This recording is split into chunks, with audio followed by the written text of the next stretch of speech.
શું તમને ક્યારેય એવો વિચાર આવ્યો છે કે જે કાળ એટલે કે સમયની પગમાંથી કોઈ જ બચી શકતું નથી, એ સમય પણ જેમના ઇશારે ચાલે છે એ દેવાધિદેવ કોણ છે? અથવા તો શું તમને ખબર છે કે ભગવાન શિવે ધરતી ફાડીને પોતાનું અત્યંત ભયંકર અને રૌદ્ર મહાકાલ સ્વરૂપ કેમ ધારણ કરવું પડ્યું હતું? જય શ્રી કૃષ્ણ અને રાધે રાધે મિત્રો, તમારી પોતાની મનપસંદ મીઠી કથા ચેનલ પર આજે હું તમારા માટે એક એવી રહસ્યમય, અદ્ભુત અને રૂવાંડા ઊભા કરી દે તેવી દિવ્ય કથા લઈને આવ્યો છું, જે સાંભળીને તમને મહાદેવની સાચી શક્તિનો પરચો મળશે. આજે આપણે સાંભળીશું શ્રાવણ માસ મહાત્મ્યની એક બહુ જ દિવ્ય કથા અને સાથે જ 12 જ્યોતિર્લિંગમાંના ત્રીજા સૌથી પવિત્ર જ્યોતિર્લિંગ એટલે કે શ્રી મહાકાલેશ્વર મહાદેવના પ્રાગટ્યની રોમાંચક કથા. તો દિલ થામીને બેસજો, કારણ કે વીટી કથાની આજની આ સફર બહુ જ અદ્ભુત રહેવાની છે. બોલો શંકર ભગવાનની જય હો, મહાકાલેશ્વર ભગવાનની જય હો. ભક્તજનો, મધ્યપ્રદેશની અત્યંત પ્રાચીન અને પવિત્ર નગરી અવંતિકા, જેને આજે આપણે બધા ઉજ્જૈન તરીકે ઓળખીએ છીએ, ત્યાં આ પવિત્ર મહાકાલેશ્વર જ્યોતિર્લિંગ આવેલું છે. આ માત્ર કોઈ સામાન્ય મંદિર નથી, પણ સ્વયંકાળના પણ સ્વામી એવા મહાકાલનું સાક્ષાત નિવાસ સ્થાન છે. એવું કહેવાય છે કે આખા સંસારનો દરેક પ્રાણી સમય એટલે કે કાળના નિયંત્રણમાં છે, પણ સમય જેના નિયંત્રણમાં છે તેને જ મહાકાલ કહેવાય છે. જન્મ હોય કે મૃત્યુ, સુખ હોય કે દુઃખ, દિવસ હોય કે રાત, આ બધા જ પર જેનો એકમાત્ર અધિકાર છે તે ભગવાન મહાકાલ છે. પણ શું તમે જાણો છો કે ભગવાન શિવે આ પવિત્ર ભૂમિ પર મહાકાલનું સ્વરૂપ ધારણ કરીને કેમ આવવું પડ્યું? કોણ હતો એ અત્યાચારી રાક્ષસ જેના ભયંકર આતંકથી આખી અવંતિકા નગરી કાંપી ઉઠી હતી? અને કેવી રીતે ભગવાન શિવ પોતાના ભક્તોની રક્ષા કરવા માટે ધરતી ચીરીને સ્વયં પ્રગટ થયા? આજે હું તમને આ જ દિવ્ય કથા સંભળાવીશ. બહુ જ પ્રાચીન સમયની આ વાત છે. માળવાની પવિત્ર ભૂમિ પર એક અત્યંત સમૃદ્ધ, સુખી અને ધાર્મિક નગરી આવેલી હતી. એ નગરીનું નામ હતું અવંતિકા. આ નગરી માત્ર પોતાની અપાર ધન સંપત્તિના કારણે જ પ્રખ્યાત નહોતી, પરંતુ ધર્મ, જ્ઞાન અને સાધનાનું પણ બહુ જ મોટું મહાન કેન્દ્ર માનવામાં આવતી હતી. અહીં અનેક વેદપાઠી અને જ્ઞાની બ્રાહ્મણો નિવાસ કરતા હતા. ઋષિ મુનિઓના પવિત્ર આશ્રમો અને મંદિરોમાંથી દરરોજ શંખ અને ઘંટીઓનો મધુર ધ્વનિ ગુંજતો રહેતો હતો. પવિત્ર ક્ષિપ્રા નદી આ નગરીને પોતાની નિર્મળ અને સ્વચ્છ ધારાથી પવિત્ર કરતી હતી. સવાર પડતાની સાથે જ લોકો નદીમાં સ્નાન કરીને ભગવાન શિવની પૂજા કરતા હતા. સાંજ પડે એટલે દીવાઓની હારમાળા આખા નગરને પ્રકાશથી ઝળહળતું કરી દેતી હતી. ચારે બાજુ માત્ર ધર્મ, ભક્તિ અને શાંતિનું જ વાતાવરણ જોવા મળતું હતું.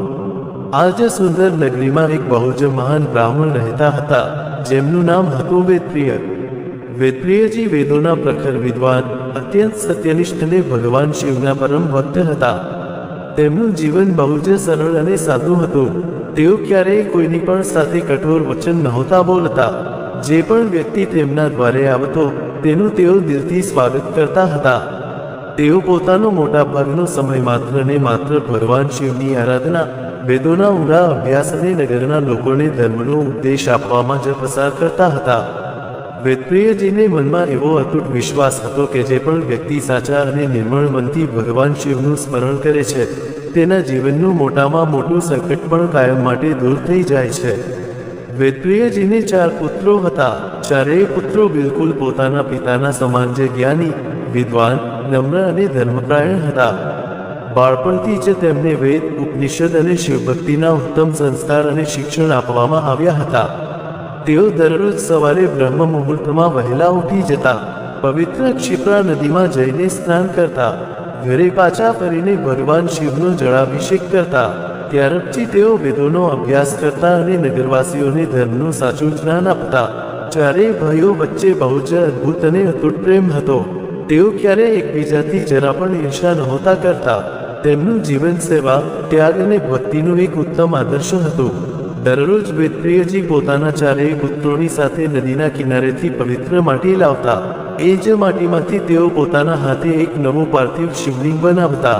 પૂરા વિધિ વિધાનથી ભગવાન શિવની ભક્તિભાવપૂર્વક પૂજા કરતા. દૂધ, શુદ્ધ જળ, બિલીપત્ર, ધંતુરો અને સુગંધીદાર ફૂલ અર્પણ કરતા. ઓમ નમઃ શિવાય પવિત્ર મહામંત્રનો તેઓ હજારો વખત જાપ કરતા. પૂજા પૂરી થયા પછી એ પાર્થિવ શિવલિંગનું તેઓ નદીમાં વિધિપૂર્વક વિસર્જન પણ કરી દેતા અને બીજા દિવસે સવારે ફરીથી નવી શ્રદ્ધા સાથે એક નવું શિવલિંગ બનાવતા. આ તેમની વર્ષો જૂની દિનચર્યા હતી. ધીમે ધીમે તેમની આ અદ્ભુત ભક્તિની ચર્ચા દૂર દૂરના ગામો સુધી ફેલાવા લાગી. અનેકો લોકો તેમની સાથે શિવપૂજા કરવા માટે આવવા લાગ્યા. નગરના નાના બાળકોને પણ ભગવાન શિવની આરાધના કરવાના સંસ્કાર મળવા લાગ્યા હતા. આખી અવંતિકા નગરીમાં એવું પવિત્ર વાતાવરણ બની ગયું હતું કે નગરના પ્રત્યેક ઘરમાંથી માત્ર હર હર મહાદેવની જ ધ્વનિ સંભળાતી હતી. આ બધું જોઈને દેવલોકમાં રહેતા દેવતાઓ પણ બહુ જ પ્રસન્ન થઈ જતા હતા. પણ તમારા મતે પછી શું થયું હશે? એક વાત હંમેશા યાદ રાખજો કે જ્યાં ધર્મ વધે છે ત્યાં અધર્મ તેને નષ્ટ કરવાનો પૂરો પ્રયાસ ચોક્કસ કરે છે. અવંતિકા નગરીથી બહુ દૂર નહીં, રત્નમાલ પર્વત નામના એક સ્થાન પર એક અત્યંત શક્તિશાળી અને ભયંકર રાક્ષસ રહેતો હતો. તેનું નામ હતું દૂષણ. દૂષણ માત્ર બળવાન કે શક્તિશાળી જ નહોતો, પરંતુ તે બહુ જ ક્રૂર અને ઘમંડી પણ હતો. તેણે બ્રહ્માજીની કઠોર તપસ્યા કરીને તેમની પાસેથી અનેકો વરદાનો પ્રાપ્ત કર્યા હતા. એ જ વરદાનોના કારણે તેનો અહંકાર એટલો બધો વધી ગયો હતો કે તેણે પોતાની જાતને જ ત્રણેય લોકનો સૌથી મહાન અને શક્તિશાળી યોદ્ધા સમજવાનું શરૂ કરી દીધું હતું. દૂષણને ધર્મ, યજ્ઞ, તપસ્યા અને ભગવાનની પૂજાથી ઘોર નફરત અને ઘૃણા હતી. તે એવું જ ઈચ્છતો હતો કે આખા સંસારમાં માત્ર તેનો જ આદેશ અને હુકમ ચાલે. જે પણ વ્યક્તિ દેવતાઓની પૂજા કરતો જોવા મળે તેને તો તે પોતાનો સૌથી મોટો શત્રુ માની લેતો. ધીમે ધીમે તેણે આસપાસના અનેકો ઋષિ આશ્રમો પર ભયંકર આક્રમણ કરવાનું શરૂ કરી દીધું. ઋષિઓના પવિત્ર યજ્ઞોને નષ્ટ કરી દેતો, દેવતાઓના મંદિરોને અપવિત્ર કરી દેતો અને નિર્દોષ સાધુઓને સતાવતો. ઘણા લોકોને તેણે ભયભીત કરીને ધર્મનો માર્ગ છોડી દેવા માટે મજબૂર કરી દીધા હતા. જ્યાં જ્યાં પણ દૂષણ જતો હતો ત્યાં માત્ર ભય અને વિનાશ જ ફેલાઈ જતો. થોડા જ સમયમાં આ દૂષણની નજર અવંતિકા નગરી પર પણ પડી ગઈ. તેણે પોતાના સૈનિકોને બોલાવીને કહ્યું કે મેં એવું સાંભળ્યું છે કે એ નગરના લોકો માત્ર ને માત્ર શિવની જ પૂજા કરે છે. તેમને એ વાત સમજાવવી પડશે કે હવે આ પૃથ્વી પર કોઈ દેવતાનું નહીં પણ માત્ર દૂષણનું જ શાસન ચાલશે. પણ સૈનિકો ડરતા ડરતા બોલ્યા કે સ્વામી, અવંતિકાના લોકો બહુ જ ધર્મપ્રાયણ છે. તેઓ કોઈ પણ પરિસ્થિતિમાં ભગવાન શિવનું પૂજન કરવાનું નહીં છોડે. આટલું સાંભળતા જ દૂષણને ભયંકર ક્રોધ આવી ગયો.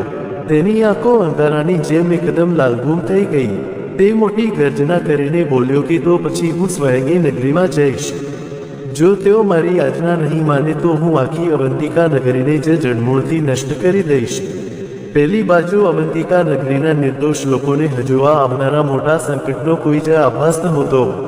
તેઓ તો પહેલાની જેમ જ ભગવાન શિવની ભક્તિમાં પૂરેપૂરા લીન હતા. વેદપ્રિયજી અને તેમના ચારેય પુત્રો દરરોજની જેમ પાર્થિવ શિવલિંગ બનાવીને પૂજા કરતા હતા. પેલી તરફ રત્નમાલ પર્વત પર પોતાના વિશાળ મહેલમાં બેઠેલો દૂષણ ક્રોધથી ભરાયેલો હતો. જ્યારે તેને એ સમાચાર મળ્યા કે અવંતિકાના લોકો તેના ડરથી જરા પણ વિચલિત નથી થયા, બલકે તેઓ તો પહેલાની જેમ જ ભગવાન શિવની પૂજા, યજ્ઞ અને વેદપાઠ કરી રહ્યા છે, ત્યારે આ વાત તેના અહંકારને બિલકુલ સહન ન થઈ. તેણે પોતાના વિશાળ દરબારમાં તરત જ યુદ્ધનો શંખ વગાડવાનો મોટો આદેશ આપી દીધો. થોડી જ પળોમાં હજારો ભયંકર રાક્ષસો તેની સામે એકત્રિત થઈ ગયા. દૂષણ પોતાના સિંહાસન પરથી ઊભો થયો અને ગરજતા અવાજે બોલ્યો કે મેં તો અનેક મોટા રાજાઓને મારા આધીન કર્યા છે, ઋષિઓના આશ્રમો પણ નષ્ટ કર્યા છે, દેવતાઓના ઉપાસકોને પણ મેં ભયભીત કરી દીધા છે, પણ આ અવંતિકાના લોકો હજુ પણ કોઈ અદૃશ્ય શિવ પર વિશ્વાસ કરે છે. આજે હું તેમનો આ ભ્રમ હંમેશા માટે સમાપ્ત કરી દઈશ. આખો દરબાર તેની આ ગર્જનાથી કાંપી ઉઠ્યો. રાક્ષસોની એ વિશાળ સેના મોટા અસ્ત્ર શસ્ત્રોથી સજ્જ થઈને અવંતિકા તરફ ચાલવા લાગી. આકાશ ધૂળથી ભરાઈ ગયું અને આખી ધરતી તેમના ભારે પગલાથી કાંપવા લાગી હતી. જંગલના પશુઓ પણ ભયભીત થઈને આમતેમ ભાગી રહ્યા હતા. રસ્તામાં આવતા ગામના લોકો ડરીને પોતાના ઘરોમાં છુપાઈ ગયા. ચારે બાજુ માત્ર એક જ ચર્ચા થઈ રહી હતી કે આજે તો દૂષણ સ્વયં અવંતિકા પર આક્રમણ કરવા જઈ રહ્યો છે. જો તમને તમારી મનપસંદ વીટી કથા ચેનલ પર આ વાર્તા સાંભળવામાં મજા આવી રહી હોય અને આગળ શું થશે તે જાણવાની ઉત્કંઠા જાગી હોય તો અત્યારે જ આ વિડીયોને એક લાઈક ચોક્કસ કરી દો અને આપણી આ ચેનલને સબસ્ક્રાઈબ કરવાનું બિલકુલ ભૂલતા નહીં, કારણ કે હવે જે થવાનું છે તે જાણીને તમે પણ ચોંકી જશો. થોડા જ સમયમાં આ ભયાનક સમાચાર અવંતિકા નગરી સુધી પણ પહોંચી ગયા. નગરવાસીઓમાં ભયનો માહોલ ફેલાઈ ગયો. સ્ત્રીઓ પોતાના બાળકોને લઈને ઘરોમાં જતી રહી અને વૃદ્ધ લોકો ભગવાન શિવના નામનો જાપ કરવા લાગ્યા. યુવાનોએ નગરની રક્ષા કરવાનો વિચાર કર્યો, પણ તેઓ જાણતા હતા કે દૂષણ કોઈ સાધારણ શત્રુ નથી. તેની પાસે અસાધારણ શક્તિઓ અને વરદાનો હતા. આવા કઠિન સમયમાં નગરના બધા લોકો ભેગા થઈને વેદપ્રિય બ્રાહ્મણજીના ઘરે ગયા અને બે હાથ જોડીને બોલ્યા કે આચાર્ય, હવે અમે શું કરીએ? અમારી રક્ષા કોણ કરશે? વેદપ્રિયજીએ બધાને શાંત રહેવાનો ઈશારો કર્યો અને બહુ જ ધીરજથી બોલ્યા કે ભય રાખવાથી સંકટ સમાપ્ત નથી થતું. જે નગરીની રક્ષા સ્વયં ભગવાન શિવ કરતા હોય તેનો કોઈ પણ શત્રુ કશું જ બગાડી ન શકે. એક યુવકે કહ્યું કે પણ આચાર્યજી, દૂષણ તો બહુ જ શક્તિશાળી છે. તેની સેના સામે આપની નાની સેના ટકી નહીં શકે. વેદપ્રિયજી હસીને બોલ્યા કે સાચી શક્તિ શસ્ત્રોમાં નથી હોતી. સાચી શક્તિ તો શ્રદ્ધા અને ધર્મમાં હોય છે. જો આપણો વિશ્વાસ અટલ છે તો ભગવાન શિવ સ્વયં આપની રક્ષા ચોક્કસ કરશે. વેદપ્રિયજી પોતાના ચારેય પુત્રો સાથે ક્ષિપ્રા નદીના કિનારે પહોંચ્યા. જેમ તેઓ દરરોજ કરતા હતા તેમ તેમણે પવિત્ર માટીમાંથી પાર્થિવ શિવલિંગ બનાવ્યું. ચારેય પુત્રોએ વિધિપૂર્વક ભગવાન શિવનો અભિષેક કર્યો. જળ, દૂધ, બેલીપત્ર અને પુષ્પ અર્પણ કર્યા. ઓમ નમઃ શિવાય આ મહામંત્રના જાપથી આખું વાતાવરણ ગુંજી ઉઠ્યું હતું. ધીમે ધીમે નગરના સેંકડો લોકો ત્યાં ભેગા થવા લાગ્યા. થોડા જ સમયમાં હજારો ભક્તો ભગવાન શિવની આરાધનામાં લીન થઈ ગયા. કોઈના મનમાં ડર હતો તો કોઈના મનમાં અખૂટ વિશ્વાસ હતો. પહેલી બાજુ દૂષણની સેના નગરની બહાર પહોંચી ગઈ હતી. રાક્ષસોએ જોયું કે નગરવાસીઓ યુદ્ધની તૈયારી કરવાને બદલે પૂજાપાઠ કરી રહ્યા છે. તેઓ મોટા અવાજે હસવા લાગ્યા અને બોલ્યા કે સ્વામી, જુઓ તો ખરા, આ લોકો કેટલા મૂર્ખ છે. આપની સેના સામે ઊભી છે અને આ લોકો માટીના શિવલિંગની પૂજા કરી રહ્યા છે. દૂષણને આ જોઈને બહુ ક્રોધ આવી રહ્યો હતો. તે ક્રોધમાં હસતા હસતા બોલ્યો કે આજે અમને ખબર પડી જ જશે, એમનો શિવ તેમને બચાવવા માટે નથી આવવાનો. દૂષણ પોતાના સૈનિકો સાથે પૂજા સ્થળ પર પહોંચ્યો. તેણે જોયું કે વેદપ્રિય બ્રાહ્મણ અને તેમના પુત્રો ધ્યાનમાં બેઠા છે અને નગરના બધા લોકો આંખો બંધ કરીને ભગવાન શિવનું નામ જપી રહ્યા છે. દૂષણ જોરથી ગર્જના કરતા બોલ્યો કે અરે સાંભળો અવંતિકાના લોકો, આજથી આ નગરમાં માત્ર મારી જ પૂજા થશે. જો તમારા પ્રાણોની રક્ષા ઈચ્છતા હોવ તો અત્યારે જ આ શિવલિંગને તોડી નાખો અને મારી શરણમાં આવી જાઓ. પણ કોઈએ પણ તેની તરફ જોયું પણ નહીં.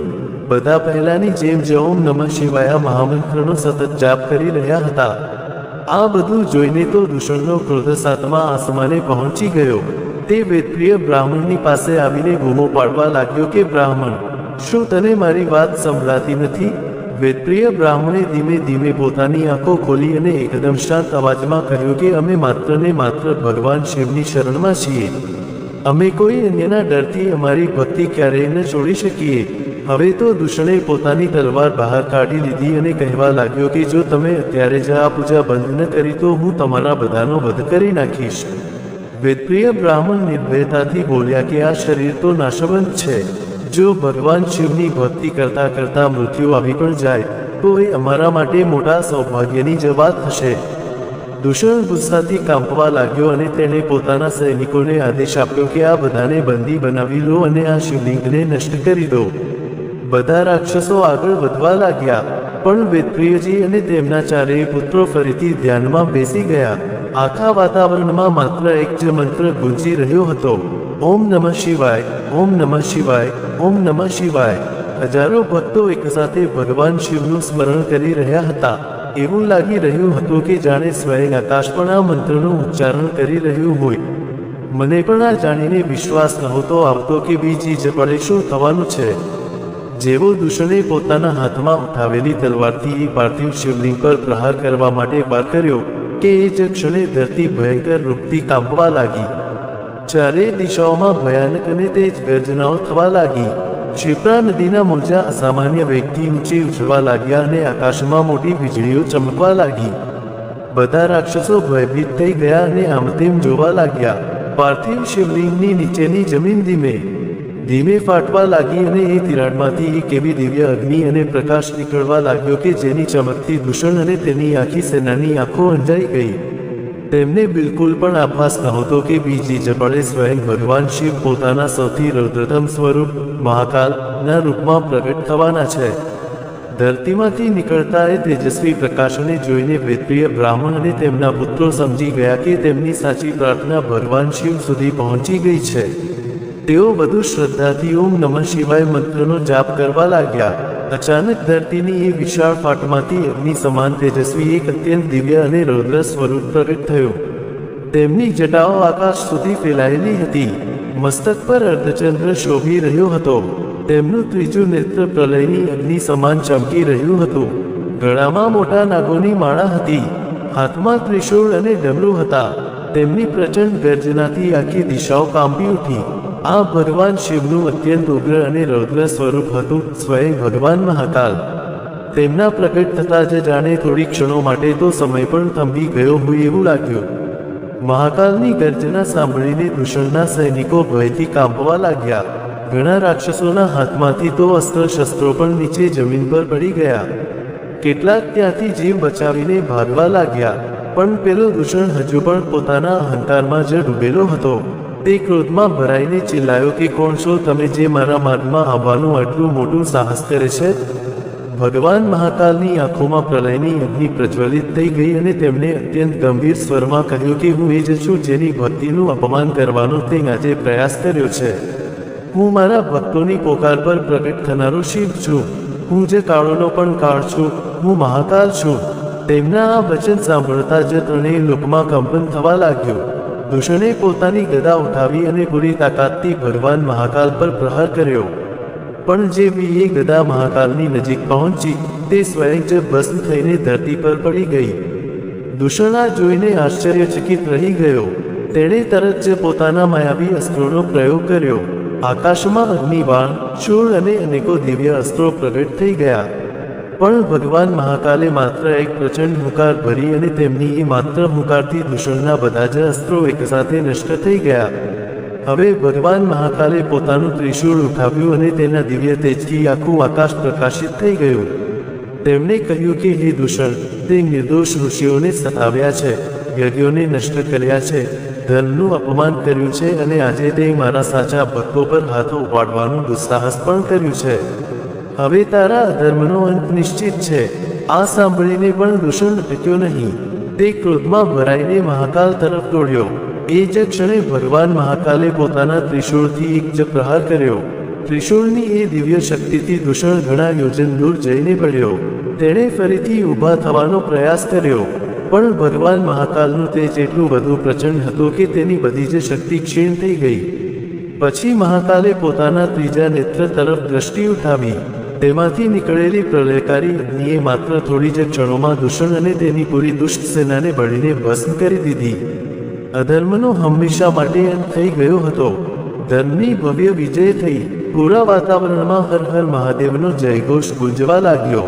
રાક્ષસોના નષ્ટ થતાં જ આકાશ એકદમ નિર્મળ થઈ ગયું. તે જ હવાઓ શાંત થઈ ગઈ. ક્ષિપ્રા નદીની ધારા ફરીથી મધુર સ્વરમાં વહેવા લાગી. દેવતાઓએ આકાશમાંથી પુષ્પવર્ષા કરી. ઇન્દ્રદેવ, બ્રહ્માજી અને ભગવાન વિષ્ણુ ત્યાં પ્રગટ થઈ ગયા. તેમણે ભગવાન મહાકાલને પ્રણામ કર્યા. બ્રહ્માજીએ કહ્યું કે હે દેવાધિદેવ, આજે તમે તમારા ભક્તોની રક્ષા કરીને ધર્મની મર્યાદાની રક્ષા કરી છે. ભગવાન વિષ્ણુ બોલ્યા કે હે પ્રભુ, તમે જ આ સંસારના રક્ષક છો અને કાળના પણ સ્વામી છો. બીજી બાજુ વેદપ્રિયજી અને તેમના ચારેય પુત્રો ભગવાન મહાકાલના ચરણોમાં દંડવત થઈને પડી ગયા. તેમની આંખોમાંથી ખુશી અને આનંદના આંસુ વહી રહ્યા હતા. વેદપ્રિયજી બે હાથ જોડીને બોલ્યા કે હે પ્રભુ, આજે તમે અમારી લાજ રાખી લીધી. અમને પૂરો વિશ્વાસ હતો કે તમે તમારા ભક્તોને ક્યારેય નિરાશ નહીં કરો. ભગવાન મહાકાલ બોલ્યા કે હું મારા સાચા ભક્તોથી ક્યારેય દૂર નથી રહેતો. જ્યારે પણ કોઈ નિસ્વાર્થ ભાવથી મારું સ્મરણ કરે છે, હું તેની રક્ષા માટે ચોક્કસ આવું છું. અવંતિકા નગરીના બધા જ લોકો ભગવાન મહાકાલના દર્શન કરીને ભાવવિભોર થઈ ગયા. દરેક વ્યક્તિ તેમના ચરણોમાં ઝૂકી ગયો. ચારે બાજુ માત્ર ભગવાન શિવની સ્તુતિ જ ગુંજી રહી હતી. પણ ત્યારે જ નગરવાસીઓએ ભગવાન મહાકાલને એક એવી પ્રાર્થના કરી જે આગળ જતા આ સ્થાનને સંસારના મહાનતમ શિવ ધામોમાંથી એક બનાવી દેશે. તેમણે ભગવાનને વિનંતી કરી કે તેઓ માત્ર આ સંકટના સમયે જ નહીં પણ યુગો યુગો સુધી આ જ પવિત્ર ભૂમિ પર નિવાસ કરે. વેદપ્રિયજીએ પણ કહ્યું કે હે પ્રભુ, જો તમે આજે અહીંથી કૈલાશ પાછા ફર્યા તો ભવિષ્યમાં ફરીથી કોઈ દુષ્ટ પવિત્ર ભૂમિ પર આક્રમણ કરશે. અમારી વિનંતી છે કે તમે સદૈવ આ અવંતિકા નગરીમાં જ નિવાસ કરો, જેથી આવનારા યુગોમાં પણ તમારા ભક્તો નિર્ભય થઈને તમારી આરાધના કરી શકે. આ સાંભળતા જ ત્યાં ઉપસ્થિત બધા ઋષિ મુનિઓ, દેવતાઓ અને નગરવાસીઓ પણ બોલ્યા કે હા પ્રભુ, કૃપા કરો અને અમારી આ પ્રાર્થનાને સ્વીકાર કરો. ભગવાન મહાકાલ થોડી ક્ષણો માટે મૌન થઈ ગયા. પછી બોલ્યા કે તમારી સાચી ભક્તિએ મને પ્રસન્ન કર્યો છે. જે ભક્ત પોતાના સ્વાર્થ માટે નહીં પણ ધર્મ અને લોક કલ્યાણ માટે પ્રાર્થના કરે છે તેની ઈચ્છા તો પૂર્ણ થવી જ જોઈએ. આજથી હું આ જ પવિત્ર ભૂમિ પર સદૈવ નિવાસ કરીશ. આટલું સાંભળતા જ આખું વાતાવરણ મહાકાલની જયના ઉદ્ઘોષથી ગુંજી ઉઠ્યું. ત્યારે જ ભગવાન શિવનું એ તેજસ્વી સ્વરૂપ ધીમે ધીમે એક દિવ્ય પ્રકાશમાં પરિવર્તિત થયું. એ પ્રકાશ પૃથ્વીમાં સમાવા લાગ્યો અને થોડી જ ક્ષણોમાં એ સ્થાન પર એક દિવ્ય શિવલિંગ પ્રગટ થયું. એ શિવલિંગમાંથી એવી દિવ્ય ઉર્જા નીકળી રહી હતી કે ત્યાં ઉપસ્થિત પ્રત્યેક વ્યક્તિના મનમાંથી ભય, દુઃખ અને ચિંતા કાયમ માટે દૂર થવા લાગી. દેવતાઓએ હાથ જોડીને એ દિવ્ય સ્વરૂપને પ્રણામ કર્યા. બ્રહ્માજીએ કહ્યું કે હે પ્રભુ, આ જ્યોતિર્લિંગ યુગો યુગો સુધી ભક્તોનું કલ્યાણ કરશે. ભગવાન વિષ્ણુએ કહ્યું કે જે કોઈ પણ શ્રદ્ધાથી અહીં આવશે અને શિવલિંગનું પૂજન કરશે તે તમારી કૃપાથી ધન્ય થઈ જશે. ત્યારે જ ભગવાન શિવની દિવ્ય વાણી સંભળાઈ કે આજથી આ જ્યોતિર્લિંગ મહાકાલેશ્વરના નામથી પ્રખ્યાત થશે. હું અહીં સ્વયંભૂ રૂપમાં સદૈવ બિરાજમાન રહીશ. જે પણ ભક્ત સાચા મનથી મારું સ્મરણ કરશે તેના ભયનો નાશ થઈ જશે. જે મૃત્યુના ભયથી વ્યાકુળ હશે હું તેને સાહસ પ્રદાન કરીશ. જે ધર્મના માર્ગ પર ચાલશે હું તેની રક્ષા કરીશ. ભગવાન શિવના આ વચન સાંભળીને બધા ભક્તો ભાવવિભોર થઈ ગયા. મહાકાલેશ્વર જ્યોતિર્લિંગ કેવી રીતે પ્રગટ થયું? આના સંબંધમાં એક બીજી કથાનો પ્રસંગ પણ આપણા પુરાણોમાં જોવા મળે છે. ઉજ્જૈની નગરીમાં એક સમયે રાજા ચંદ્રસેન રાજ્ય કરતા હતા. તેઓ ભગવાન શિવના પરમ ભક્ત હતા. તેમનો મોટા ભાગનો સમય મહાદેવજીની આરાધનામાં જ વીતતો હતો. એક દિવસની વાત છે. ભગવાન શિવના પરમ ગણ મણિભદ્રજીએ રાજા ચંદ્રસેનને એક અત્યંત દિવ્ય અને ચમત્કારી ચિંતામણી રત્ન પ્રદાન કર્યું. એ રત્ન એટલું બધું તેજસ્વી હતું કે તેના પ્રકાશથી રાજાનો આખો મહેલ ઝગમગવા લાગ્યો. જ્યારે આસપાસના અન્ય રાજાઓને એ દિવ્ય રત્ન વિશે ખબર પડી તો તેમના મનમાં લાલચ ઉત્પન્ન થઈ ગઈ. તેમણે રાજા ચંદ્રસેનને કહ્યું કે આ રત્ન અમને આપી દો, પણ રાજાએ ઇનકાર કરી દીધો.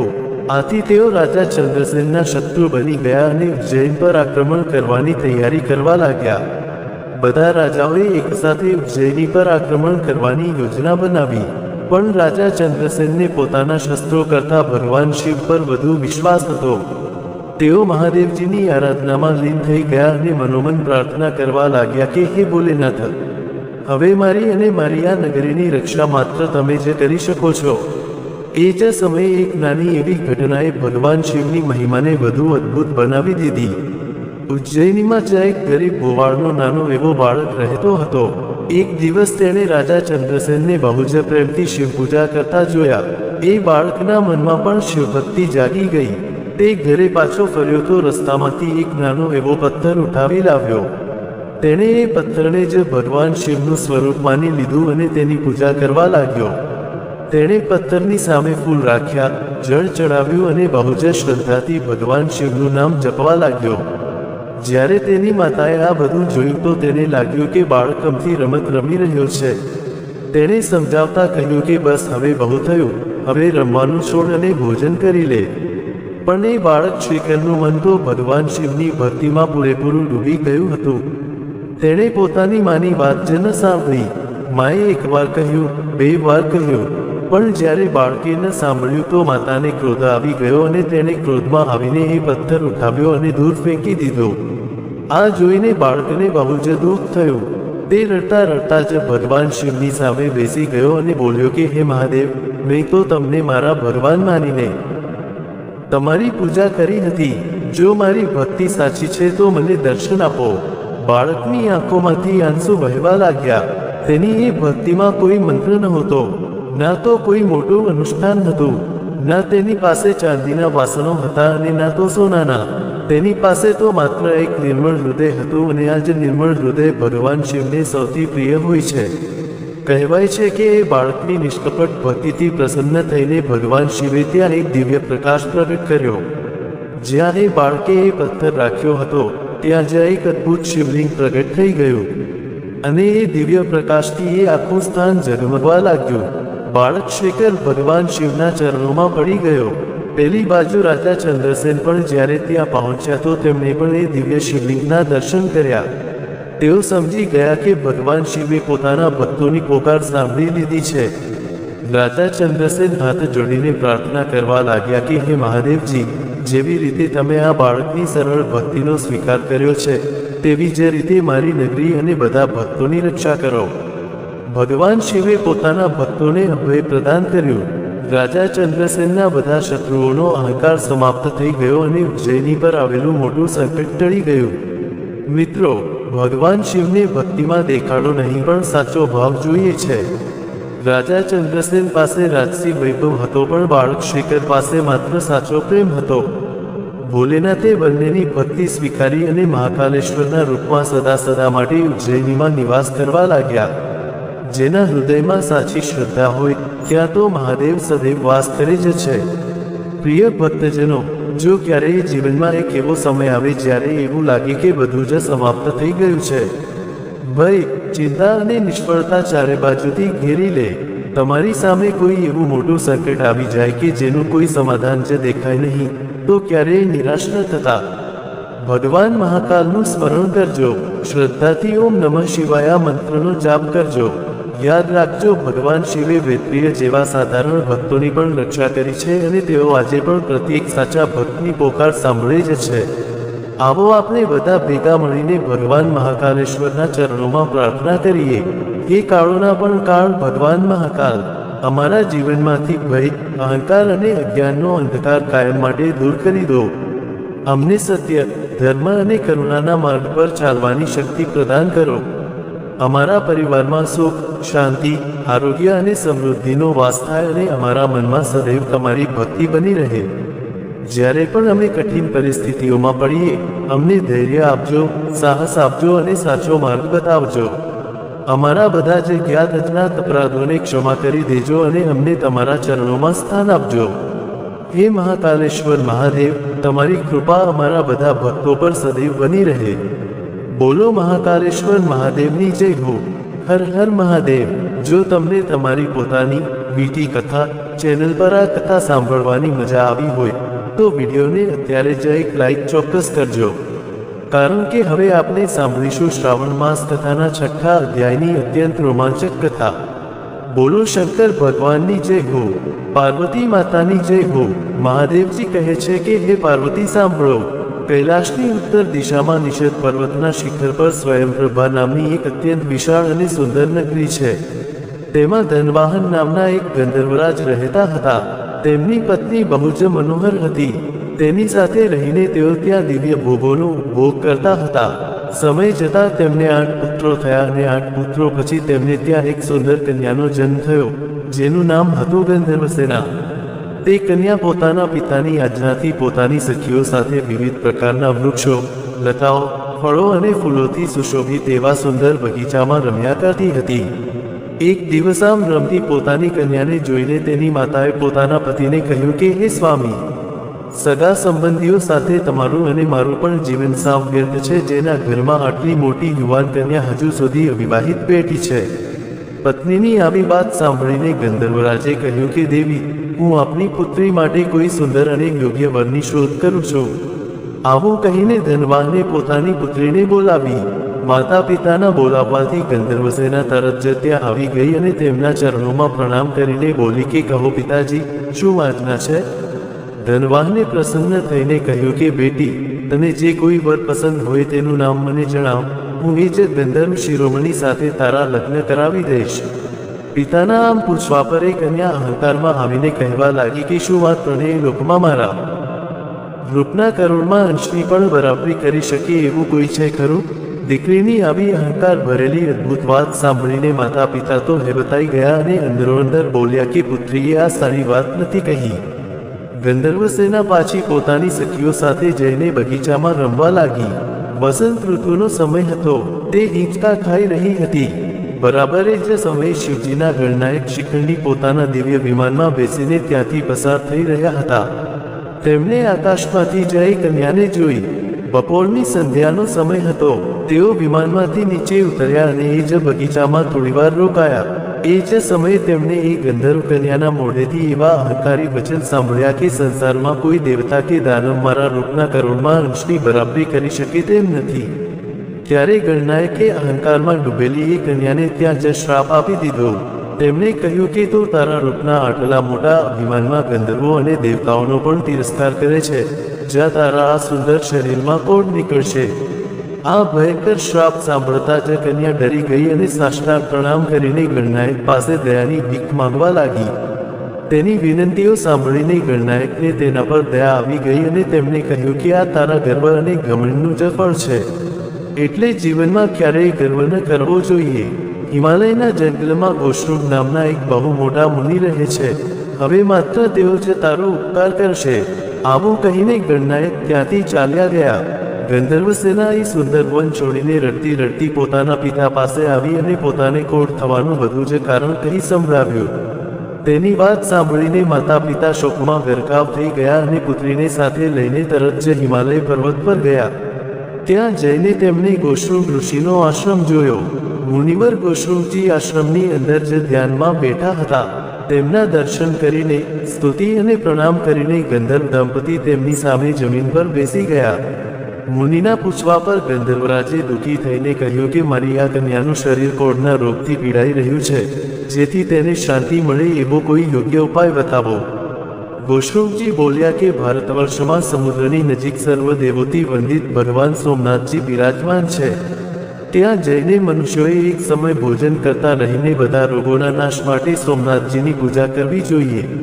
તું સોમવારના વ્રત દ્વારા ભગવાન શંકરની આરાધના કર. આવું કરવાથી તારી પુત્રીનો રોગ કાયમ માટે નષ્ટ થઈ જશે. મહર્ષિના વચન સાંભળીને ગંધર્વરાજે ત્યાં જવાનો વિચાર કર્યો અને ગોશ્રુગ મુનિને પૂછ્યો કે હે ભગવાન, આ સોમવારનું વ્રત કેવી રીતે કરવું જોઈએ? કઈ રીતે તેનું અનુષ્ઠાન કરવું યોગ્ય રહેશે? ત્યારે ગોશ્રુગજી કહેવા લાગ્યા કે સૌથી પહેલા બ્રહ્મ મુહૂર્તમાં વહેલા ઉઠીને શૌચ વગેરેથી નિવૃત્ત થઈને દાતણ કરવું. પછી સ્નાન કરીને પોતાના ધર્મ અનુસાર નિત્ય કર્મ કરવા. એના પછી એક સુંદર, સમતલ અને શુદ્ધ સ્થાન પર ઉત્તમ કળશની સ્થાપના કરવી. એ કળશમાં આંબાના પાન મૂકવા અને તેના પર ચંદનથી અલગ અલગ ચિત્રો બનાવવા. કળશની ઉપર એક પાત્ર રાખવું અને એ પાત્રમાં જટા અને મુક્તિ શોભતા ઘરેણાઓથી સજ્જ અને સફેદ વસ્ત્રો પહેરેલા અર્ધનારીશ્વર ભગવાન શિવની સુંદર પ્રતિમાની સ્થાપના કરવી. ત્યાર પછી ઉમા સહિત મહેશ્વરની સફેદ વસ્ત્રો અને ભાતભાતના ભક્ષ્ય ભોજ્ય પદાર્થો દ્વારા પૂજા કરવી. બીજોરું લીંબુ અર્પણ કરીને એવી પ્રાર્થના કરવી કે હે મહાદેવ, તમે સફેદ વૃષભ પર આરૂઢ છો, સફેદ ઘરેણાઓથી સુશોભિત છો અને અડધા શરીરમાં ભગવતી ઉમાથી જોડાયેલા છો. તમારા 5 મુખ છે, 10 ભુજાઓ છે અને દરેક મુખ પર 3 નેત્રો છે. તમને મારા નમસ્કાર છે. તમે સર્વ સ્વરૂપ છો. તમને મારા વારંવાર નમસ્કાર છે. આવું કહીને પૂજા અને સ્તુતિ કરીને રાત્રે જ ભોજન કરવું. આખો દિવસ સોમનાથ મહાદેવજીનું ધ્યાન કરતા રહેવું અને રાત્રે દર્દની ચટાઈ પર જ સૂવું. આવું કરવાથી 18 પ્રકારના કોઢના રોગનો નાશ થાય છે. બીજા સોમવારે કરંજના લાકડાનું દાતણ કરવું. જ્યેષ્ઠા શક્તિથી યુક્ત ભગવાન શિવની કમળના ફૂલોથી પૂજા કરવી અને એ પછી વિધિપૂર્વક મધુર ભોજન કરવું. ભગવાનને નારંગી ચડાવવી અને બાકીની બધી જ વિધિ પહેલા કહ્યા મુજબ જ કરવી. બીજા સોમવારે આવું કરવાથી ગૌદાન કર્યા બરાબરનું ફળ પ્રાપ્ત થાય છે. ત્રીજા સોમવારે અગેડાનું દાતણ કરીને ભગવાન શિવની પૂજા કરવી. દાડમના ફળનો ભોગ લગાવવો અને ચમેલીના ફૂલોથી પૂજા કરવી. રાત્રે જો ભોજન કરે તો એ દિવસે સિદ્ધિ નામની શક્તિની સાથે ભગવાન શિવની પૂજા કરવી જોઈએ. ચોથા સોમવારે ઉંડાનું દાતણ કરવાનો વિધાન છે.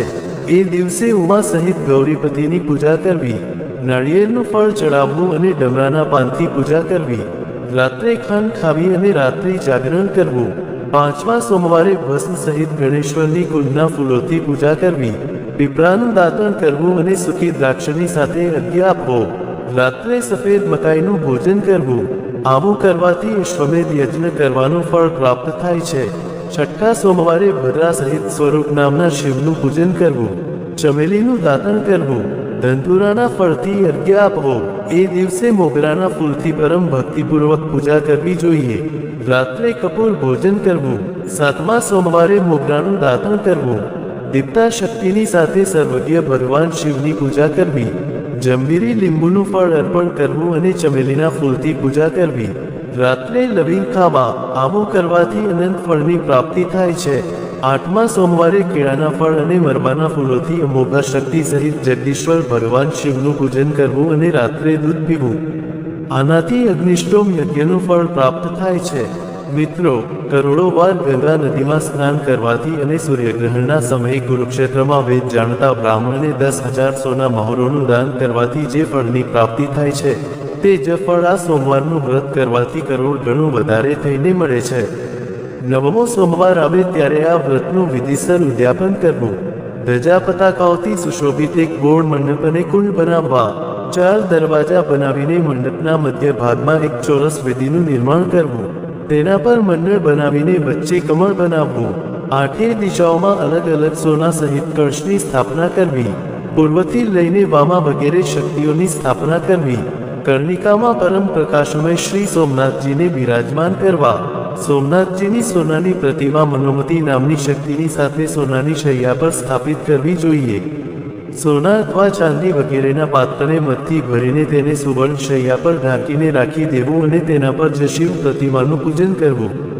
પછી વસ્ત્ર, આભૂષણ, પાન, છત્ર, ચામર, દર્પણ, દીવો, ઘંટડી, ચંદરવો, શૈયા અને ગાદલું આ બધી જ વસ્તુઓ સોમનાથજીની પ્રીતિના ઉદ્દેશ્યથી આચાર્યને દાન કરવી.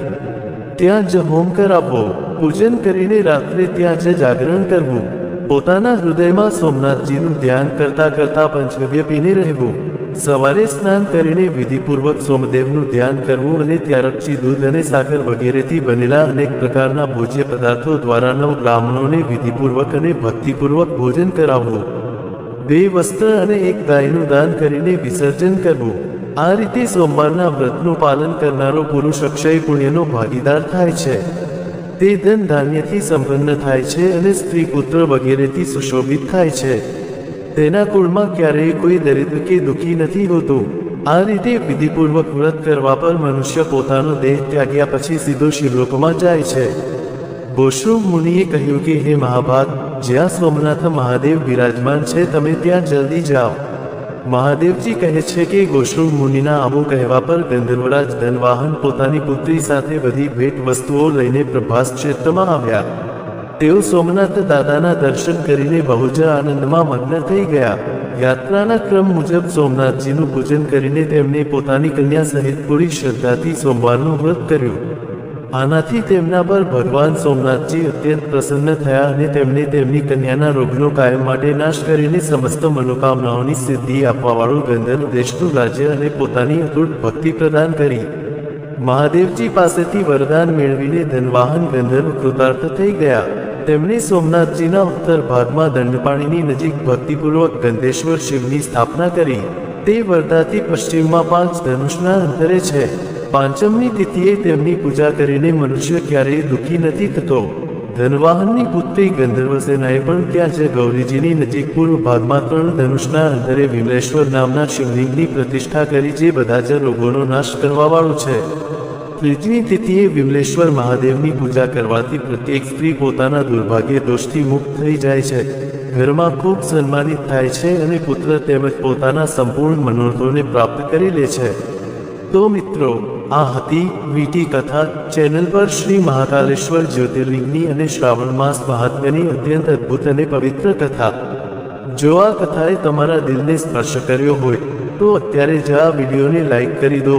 તમારા બધા મિત્રો અને પરિવારજનો સાથે આ કથાને અચૂક શેર કરો, જેથી તેઓ પણ આ પુણ્યના ભાગીદાર બની શકે. અને હા, આવી જ અદ્ભુત, રસપ્રદ અને રોમાંચક ધાર્મિક કથાઓ સાંભળવા માટે આપણી પોતાની મનપસંદ વીટી કથા ચેનલને સબસ્ક્રાઇબ કરવાનું બિલકુલ ભૂલતા નહીં. કોમેન્ટ બોક્સમાં પૂરી શ્રદ્ધાથી હર હર મહાદેવ ચોક્કસ લખજો. ફરી મળીશું એક નવી અને અદ્ભુત ધાર્મિક કથા સાથે. ત્યાં સુધી મારા તમામ શ્રોતા મિત્રોને ભાવથી જય શ્રી કૃષ્ણ અને હર હર મહાદેવ.